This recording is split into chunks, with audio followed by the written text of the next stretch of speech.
Good morning to all of you.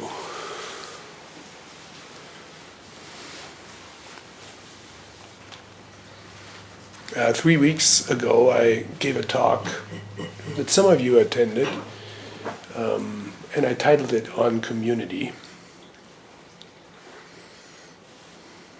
And I spoke about loneliness and how it's an epidemic in this country. Studies are being done. The UN health organization is investigating this and thinks of it as a health crisis. In this country, in the developed world in general. And I suggested that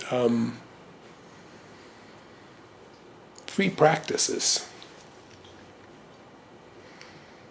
that we could adopt, and we already find in this like Zen practice that we are doing or are interested in, to counteract loneliness.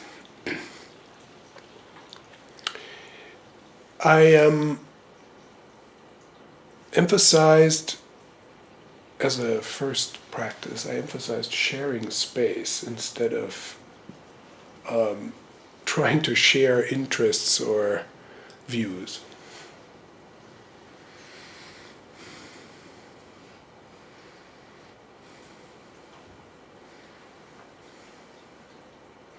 When you try to share interests and beliefs, immediately there is divergence, I said. If you look closely enough, there will be divergence. But it's possible to find ourselves just in shared space at all times. Like right now we're sharing space, and in that sharing space, if we do it intentionally, there's a lot of acceptance. You know, you're here. I'm here. This is good enough. In a certain sense, it's good enough. I also spoke about what I call mutual embodiment.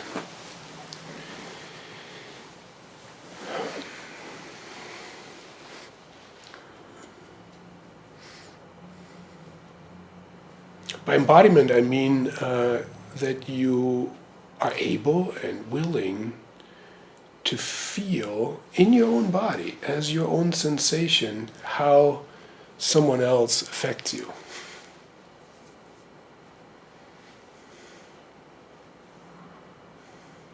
Yeah, that's the first step. But then to let your actions, your behavior, be coming from that mutual affection. Affection, I don't mean in terms of liking each other, but that could come from that actually, but by being affected by the presence of another person. Now, if you look at this purely in terms of movement, you can see this in sports in particular. I think that's why high-level athletic activity is so attractive to many people to watch, is because you see this mutual embodied coordination between athletes. You know, they know and anticipate each other's movements in this like super fine-tuned way that you can pass a ball, over a long distance, and it's just arriving exactly in somebody else's hands or on somebody else's foot.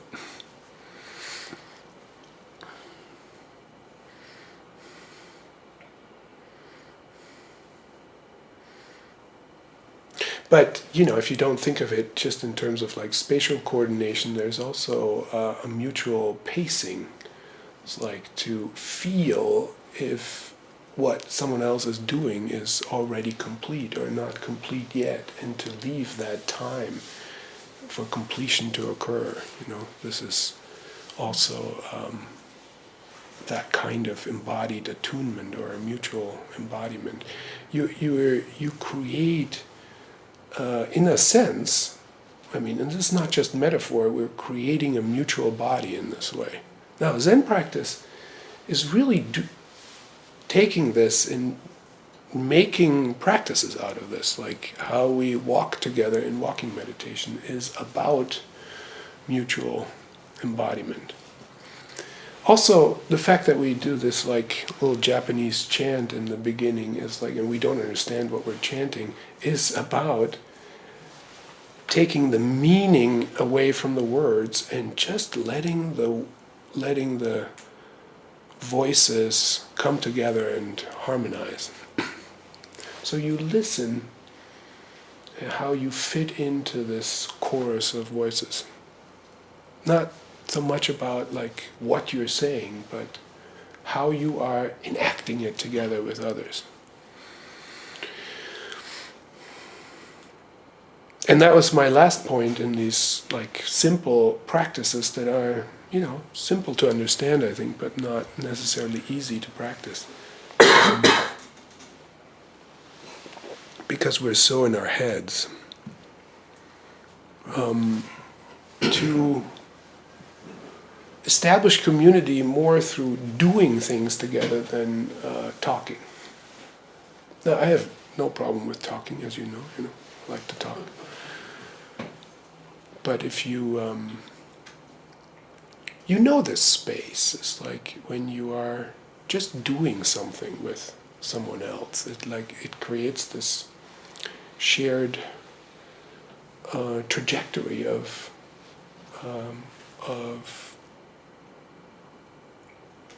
action. And I gave the example that when we sit sesshin together or like a weekend intensive or so, you don't talk to people for a whole weekend or a whole week. And at the end of the week, you feel intimately connected with the people that you've just shared a week with. It's amazing. Like you may not know anything about the person's background or story or like what they think, what their political persuasion is, and you feel connected. This is what I'm talking about. Like, yeah, that can happen on a retreat when it's intentionally done, but I wonder, could it happen just, in our day-to-day living? I sometimes have this sense that people live in like their personal bubble. That could be lonely.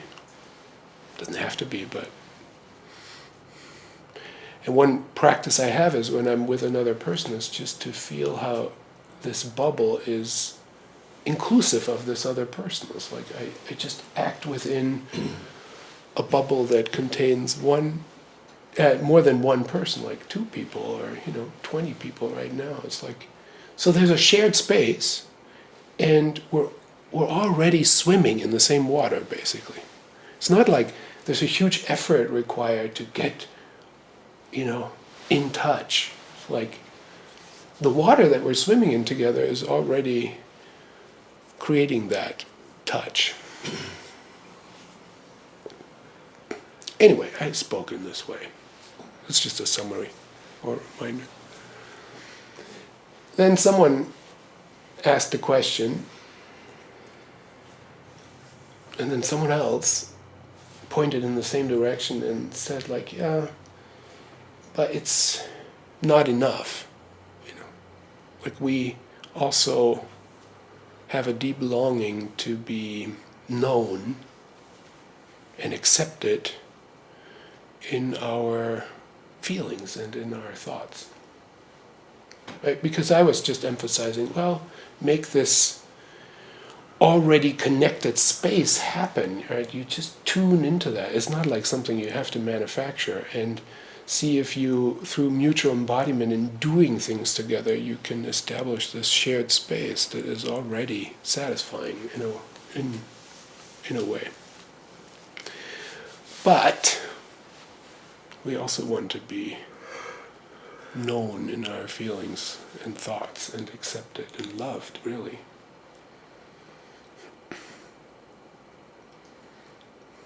So, how do you make that happen? Although I have to say this, like, in my defense, I don't know if anything needs to be defended, but what's in this talk, which if you haven't heard it and you're interested, you can find it on the podcast, but what I was trying to get at is that there is an intimacy that is already there in just functioning together. There's a lot of talk now about the political polarization in this country, right? And what I think is often overlooked, not everyone's overlooking it, but what's often overlooked is that people, even in large groups, are still continuing to function together. It's like, we function together. Like simple, kind of silly example, but you go to the grocery store and you buy things and you check out your groceries with someone who's the cashier, and they're willing to interact with you. They're not asking, like, what's your political view? And if you say, like, it's this and that, that's like, well, then you can't buy these things. And gas is delivered, and, roads get fixed, and we use them, and, we actually, there is a lot of appreciation for that, actually. It's not always articulated, but it's like, this is what I mean by functioning together. I think if this, and that's like sharing space, and I think if we had more of a feeling of how we're sharing space first, and then, in addition, reflect on how we want to share space and how this could be better than that and so forth, then there would be a lot less contentiousness and conflict. But if you try to establish community through agreement, this has to fail. But I think our society, in various ways, that would be another topic, but I think is becoming actually more and more mental. It's like because our communication becomes more and more digital or something, the feeling of sharing space and functioning together is actually diminished, and we place so much importance on whether the right view gets articulated, or this person is exactly towing the line of this, and if they don't, then we have to, be opposed. I really don't know if all that is that necessary. It has its place, but what comes first is sharing space and functioning together. That's what I was trying to say. There's a reversal of priority.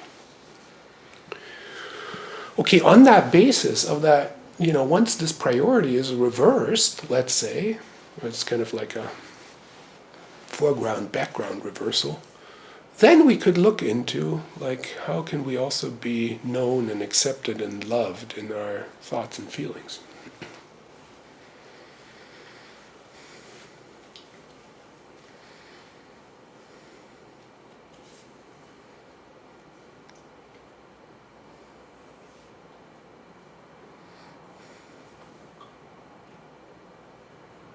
So, in Zen, this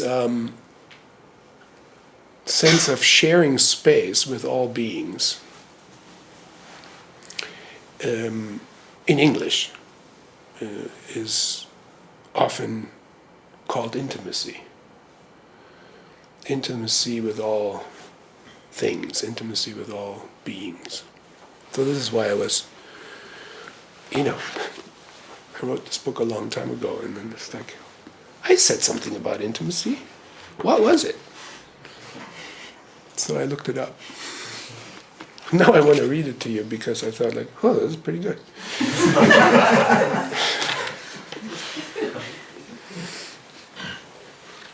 Intimacy means self and other are an undivided activity.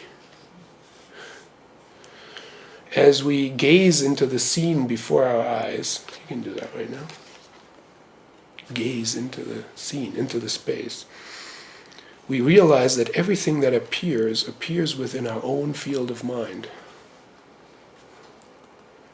As we feel our bodies, we realize that what we're feeling is always already our resonance with the world in all directions.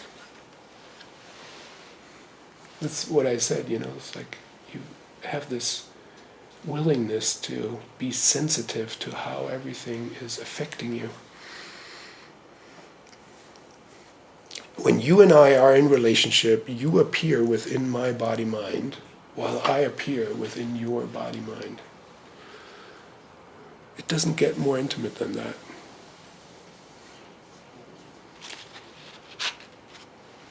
This is like space already connects, but it's your mind is not inside.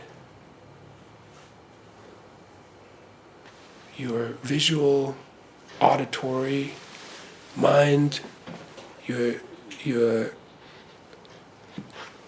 all your sensations are already taking in the world.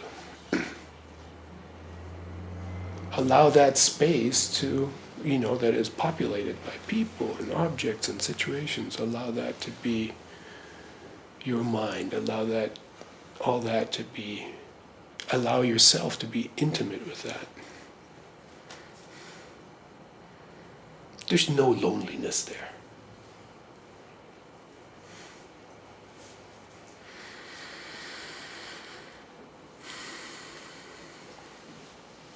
Okay, so you have this intimacy as I defined it there, as undivided activity, because you're not separate, really.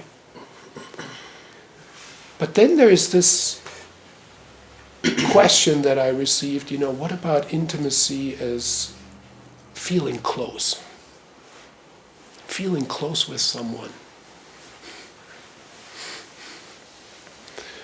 The Latin word intimus means the close friend.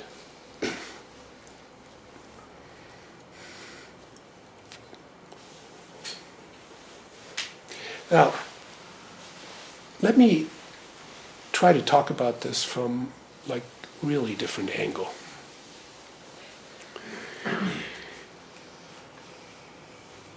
When you get instruction for Zen meditation or meditation in general, like some kind of Eastern-inspired meditation. There's this basic instruction to attend to what's happening in your mind, your thoughts and feelings, and then to let them go. You've heard this before, right? Let them go.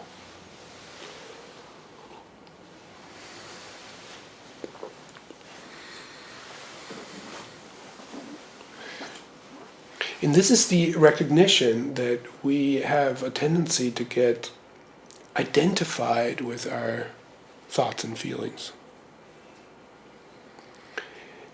And that somehow we can have the sense that there is something permanent or lasting about our thoughts and feelings. Like, say you have an emotion, you're grieving, and then there is this feeling of this grief will be there forever. Now, you don't think that, but you can feel that. It's like you feel stuck in the grief. It's almost like you feel threatened by it. What if that never goes away? Well, the truth is, and this is in Buddhism, that is the truth and then realization of impermanence. Emotions do not last forever. They come, they stay for a while, they peak, and then they subside and they end. Nobody can be angry all the time, or sad all the time, or happy all the time. This stuff comes in waves. Now, thoughts are even more fleeting. It's like, whoop, there's a thought, then it's gone. So when you get the instruction to let them go, your thoughts and feelings, right? To let them go, you are invited to realize the impermanence of your mental activities.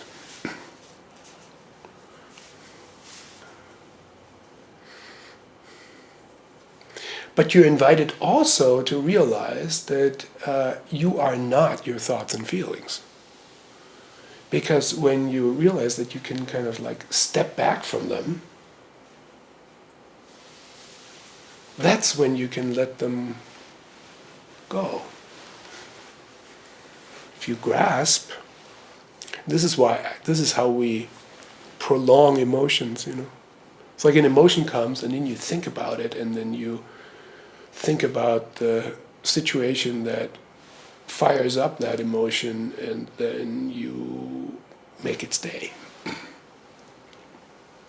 This involvement, this being caught up in your own thoughts and feelings, is what makes them appear permanent. But in actual fact, they're very impermanent, and they come and then go.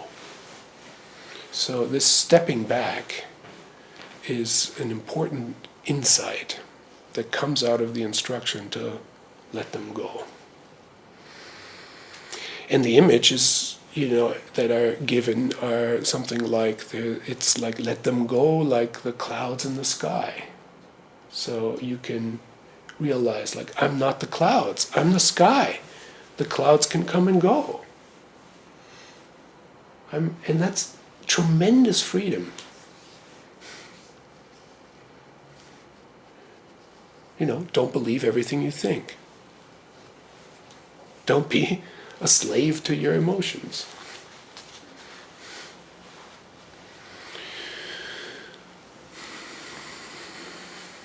Or, you know, another image that's given, like you sit by the river and you let, you know, your thoughts like float by like leaves on the river. This is detachment. This is non-identification.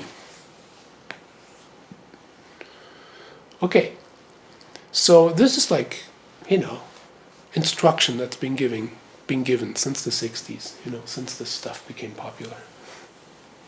And then some people observed that there's a potential problem with this letting them go approach.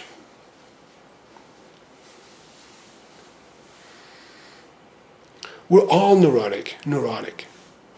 I say this lovingly, you know. We're all full of neurosis. The definition of neurosis, in my mind, is basically I don't want to feel certain feelings. They're too disturbing. They're too intense. And because I don't like to feel certain feelings, I find ways not to feel them.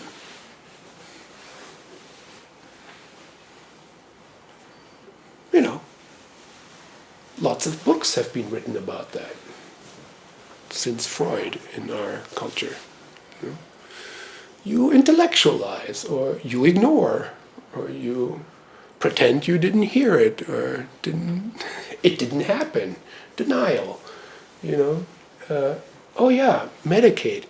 Somebody was gesturing, you know. Numb yourself. All kinds of strategies.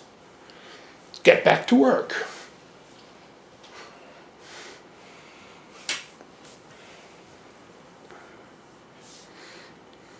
So we're all neurotic because we all have our strategies to not feel certain intensities in our life.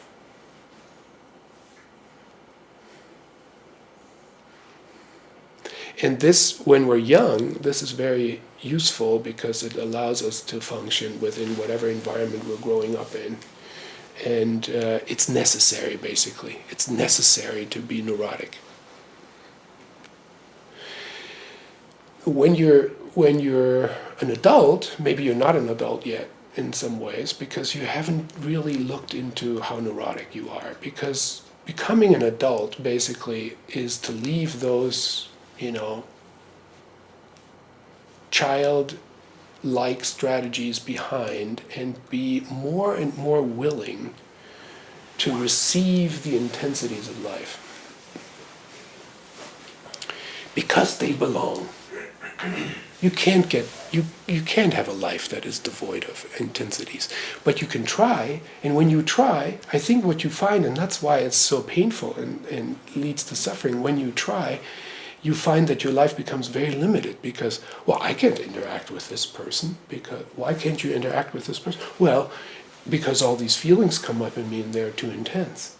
And I can be in that situation, and I have to step away from this, and so your life becomes a dance of avoidance and defense.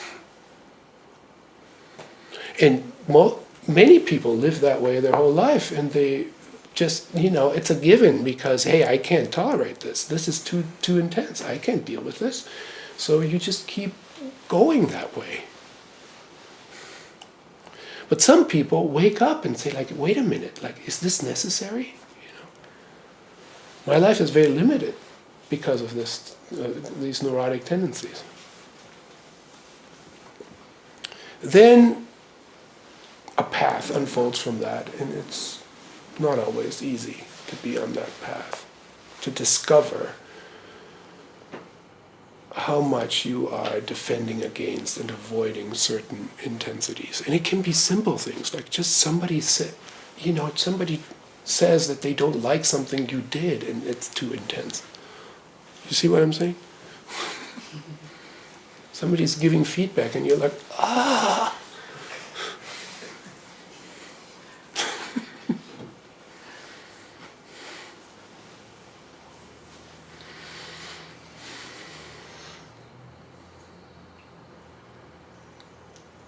So intense you have to cut them off, or you have to hit back, or that kind of.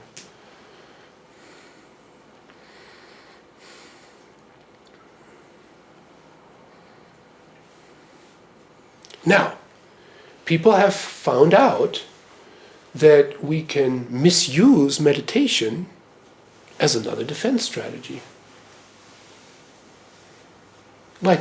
As soon as some intensity comes up, thoughts and feelings, you're like, oh, let them go.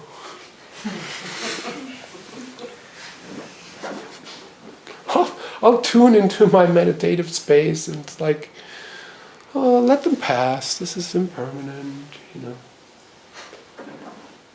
So meditators, meditation teachers, often, meditation teachers who are also involved with psychotherapy, notice this tendency that meditators can use the instruction to let them go as another, basically avoidance strategy.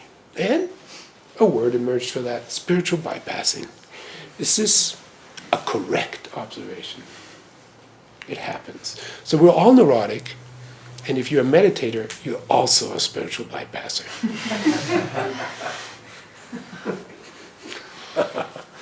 I am. It really works.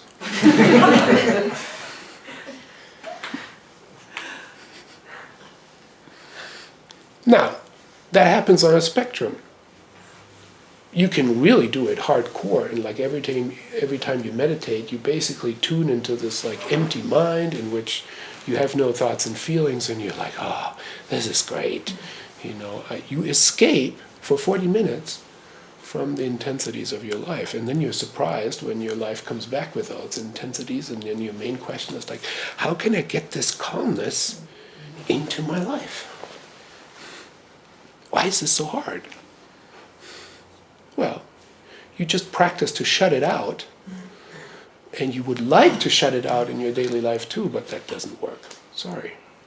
It's an error. It's a misunderstanding of letting them go.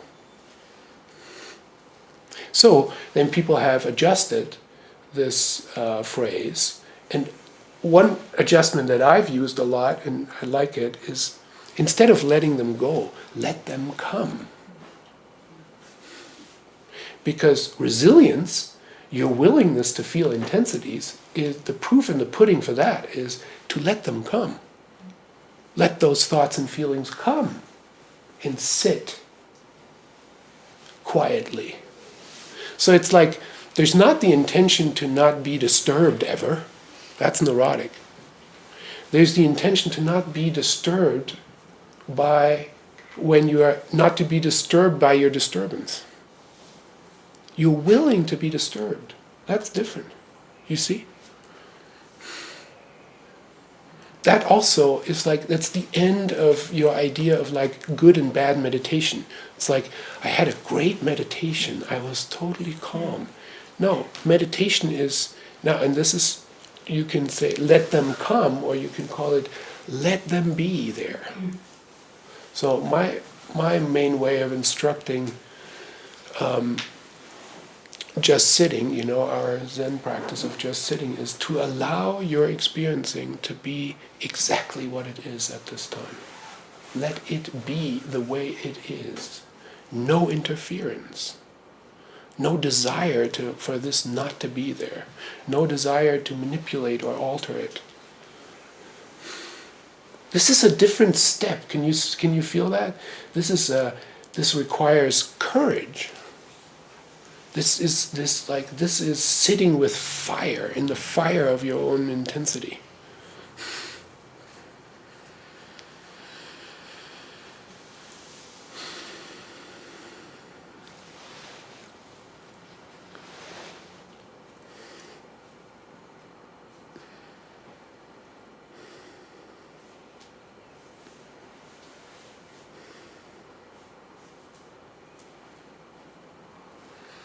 And then there's another step that I think is very important, and that is, I'm not sure it is clarified enough in our adoption of Buddhist practice in the West, is, as someone called it, let them, your thoughts and feelings, let them unfold. There is, since I brought my book, if you're interested, I talk about this a bit in this chapter on emotional freedom. There is information in your feelings. And this is where the connection is to this question of like, how is there also an intimacy that is closeness, being known in your thoughts and feelings. There's information in your feelings,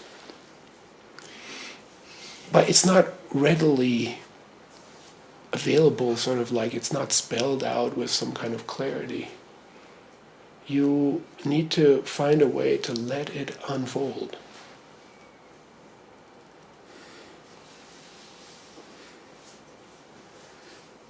It is only when we are starting to practice letting our feelings unfold, both into knowing and also into action, that you will feel that you are intimate with yourself,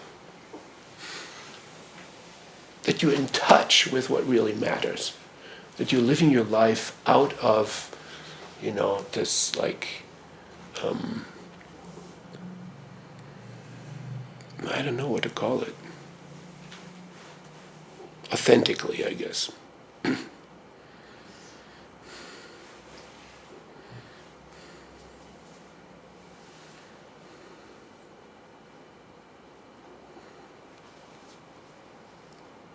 not sure I have time for all of what's on my mind. I recently also... Oh no, in that talk that I referenced, I spoke about our Western worldview is wrong, in my view. I mean, wrong. Harmful, actually, in certain ways.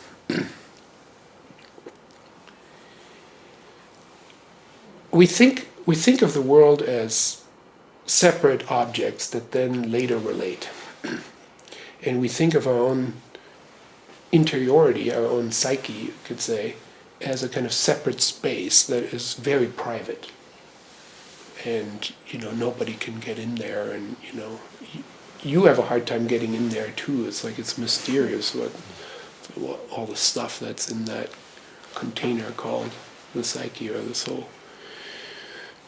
I think it's just wrong. It's not backed up by experience. It's a way to try to make sense of experience, but it's not a good way. I think it's better to basically view the world as situations, unfolding situations. And situations, sorry, this is a bit philosophical again, like last time, are undivided multiplicity of aspects that are nonetheless perceived as a whole.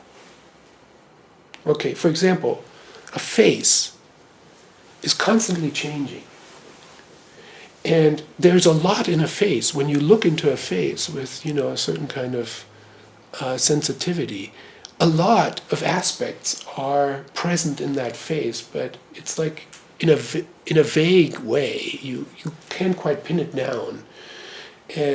But the face still remains what I call, maintains itself as a recognizable whole, in the sense that you can refer to it as the same face over time. It's like, oh, that's, this face. It's different all the time.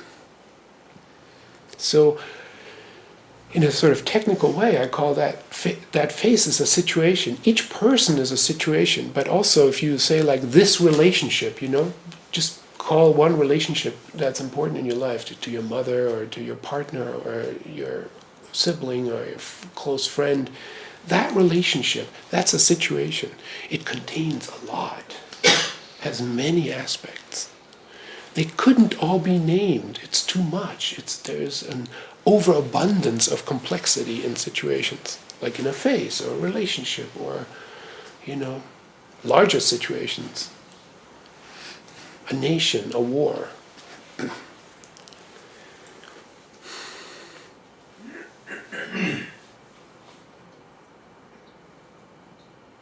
And the way let me use this word in a new and weird way, the way we have situations is by, those of you who listen to me regularly, you have situations as a felt sense. You feel them rather than think them. You can think about situations, but the way you are intimate with them, the way you are knowing of a situation is by a felt sense. And this felt sense is rather vague, because it contains multitudes, as Walt Whitman said. I contain multitude. We all contain multitudes. We are intimate with and overlapping with innumerable situations. And they're all represented in our minds and bodies as, subtle felt senses, like nuanced ways of knowing stuff. Like how you cook an egg. If you have to write it down, it's like, oh, okay, well, how do you write a recipe? Like that takes mental effort, but you just know how to do it.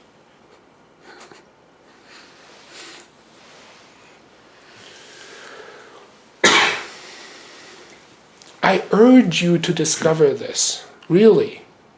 I urge you to discover this, to live your life in a more trusting way from this kind of felt sense, which is your intimacy with situations, than from your conceptual knowing of stuff.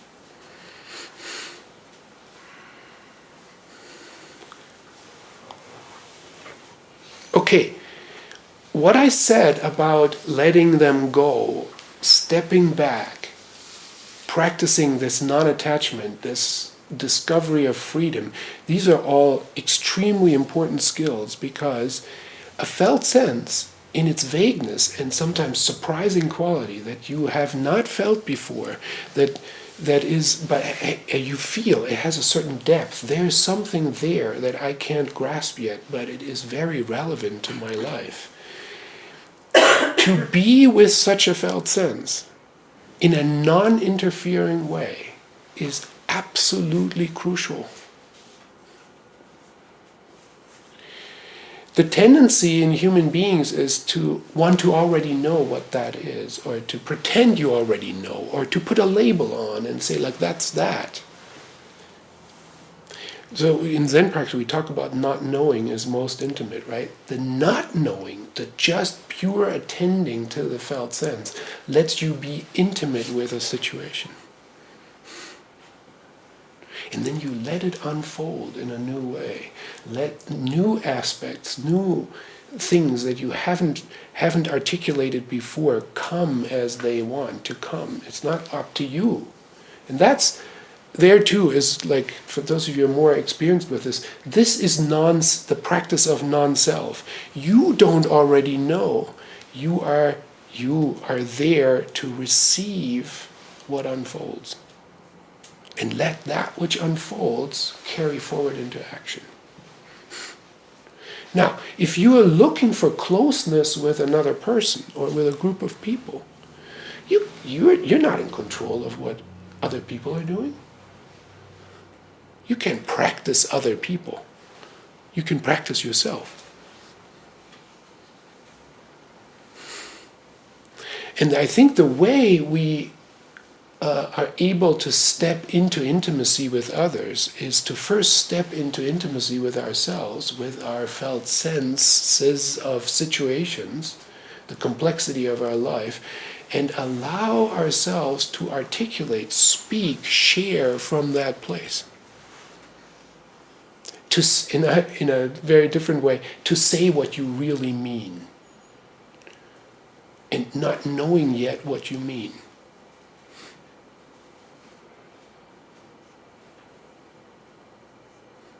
There's no rehearsing there, of speech, of like, oh, I'm just going to present this to you like this. See, this is the destroyer of intimacy. And it's neurosis, it's because I don't want to be vulnerable. I don't want to be seen as someone who isn't in charge of their life, who doesn't know what's going on or something. So you are, always on top of it. Well, that's the antithesis of intimacy. So the courage that's required is actually to be in that not knowing space, which is also a kind of vulnerability, and let your life unfold from there, in your communication with others too. And if you invite someone else into that space, and they have the skill to do it, they might reciprocate in that way, not in the sense of like agreeing with you, but sharing from that felt sense in ourselves.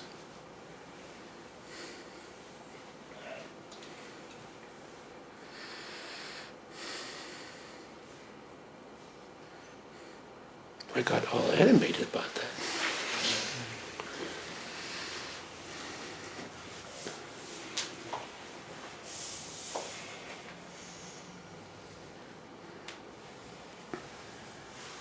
I think this is a deep longing in people. And many, many people don't have that in their lives, to be able to feel themselves and articulate the feeling, and having space to do that.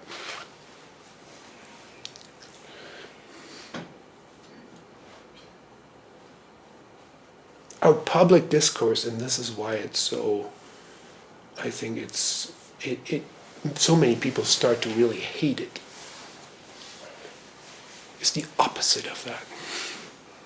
It's become all performance.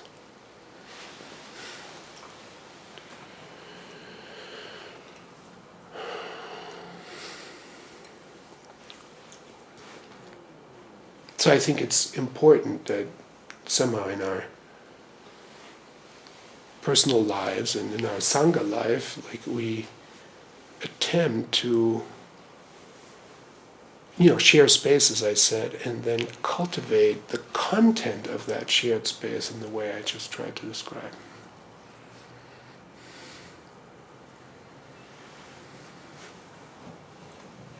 Thank you.